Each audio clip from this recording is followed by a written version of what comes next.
ಸಭಾಪತಿ ಹೊರಟ್ಟಿ ಅವರಿಗೆ ಕರೆ ಮಾಡಿದ್ದಾರೆ ಮುಖ್ಯಮಂತ್ರಿಗಳು. ಯಾವುದೇ ಕಾರಣಕ್ಕೂ ಕೂಡ ರಾಜೀನಾಮೆಯನ್ನ ಸ್ವೀಕರಿಸಬೇಡಿ ಅಂತ ಕೇಳಿಕೊಂಡಿದ್ದಾರೆ. ಸಭಾಪತಿ ಹೊರಟ್ಟಿ ಅವರಿಗೆ ಕರೆ ಮಾಡಿದ್ದಾರೆ ಮುಖ್ಯಮಂತ್ರಿಗಳು. ಯಾವುದೇ ಕಾರಣಕ್ಕೂ ಕೂಡ ರಾಜೀನಾಮೆಯನ್ನ ಸ್ವೀಕರಿಸಬೇಡಿ ಅಂತ ಹೇಳಿದ್ದಾರೆ. ಅದು ಸ್ಪೀಕರ್ ಅವರ ವಿವೇಚನೆಗೆ ಬಿಟ್ಟಂಥದ್ದು. ನಾನು ಬೆಂಗಳೂರಿಗೆ ಬರ್ತೀನಿ ಅಂತ ಮುಖ್ಯಮಂತ್ರಿಗಳು ಹೇಳಿದ್ದಾರೆ. ಸಭಾಪತಿ ಹೊರಟ್ಟಿ ಅವರಿಗೆ ಕರೆ ಮಾಡಿ ಹೇಳಿದ್ದಾರೆ, ನಾನು ಬೆಂಗಳೂರಿಗೆ ಬರ್ತೀನಿ, ಆಮೇಲೆ ಮಾತನಾಡ್ತೀನಿ, ಯಾವುದೇ ಕಾರಣಕ್ಕೂ ಕೂಡ ಈಗ ರಾಜೀನಾಮೆನ ಸ್ವೀಕರಿಸಬೇಡಿ ಅಂತ ಹೇಳಿದ್ದಾರೆ. ಅಂಗೀಕಾರ ಮಾಡೋದು ಸ್ವೀಕರಿಸಲೇಬೇಕಾಗುತ್ತೆ, ಅವರು ಸ್ವೀಕರಿಸ್ತಾರೆ. ಬಟ್ ಅಂಗೀಕಾರ ಮಾಡೋದು ಬಿಡೋದು ಅವ್ರ ಹತ್ರ ಇರುತ್ತೆ.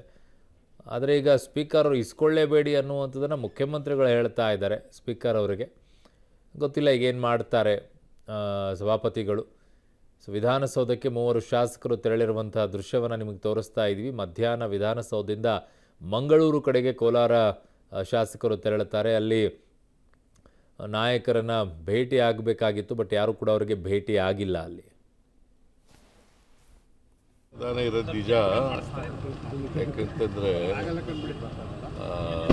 ಇನ್ನೂ ಕ್ಯಾಂಡಿಡೇಟ್ ಅನೌನ್ಸ್ ಆಗಿಲ್ಲ. ಅಸಮಾಧಾನ ಅಂತೂ ಇದೆ, ಅನೌನ್ಸ್ ಆಗಿಬಿಡ್ತದೆ ಅಂತ ಅವರು ಭಯದಲ್ಲಿದ್ದಾರೆ. ಅದೇ ಮುನಿಯಪ್ಪ ಕಡೆಯವರು ಕೊಡ್ತಾ ಇದ್ದಾರೆ, ನಮ್ಮ ಸ್ಥಳೀಯರಿಗೆ ಅವಕಾಶ ಕೊಡಿ, ಮತ್ತೆ ಅವ್ರಿಗೆ ನಮ್ಗೆ ಅವಕಾಶ ಸಿಕ್ಕಿಲ್ಲ ಅನ್ನೋದು ಅಸಮಾಧಾನ ಅಂತ ಅಂತಾರೆ ಸರ್. ಸ್ಥಳೀಯರಿಗೆ ಅವಕಾಶ ಅಂತಲ್ಲ, ಬಲಗೈನವ್ರಿಗೆ ಕೊಡಬೇಕು ಅನ್ನೋದು.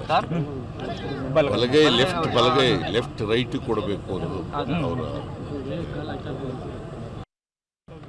ಅಸಮಾಧಾನ ಇರೋದು ನಿಜ. ಸೊ ಮುಖ್ಯಮಂತ್ರಿಗಳು ಒಂದು ಕ್ಲಾರಿಟಿಯನ್ನು ಕೊಡ್ತಾ ಇದ್ದಾರೆ, ಸ್ಪಷ್ಟತೆ. ಅಸಮಾಧಾನ ಇರೋದು ನಿಜ ಅಂತ ಹೇಳಿ.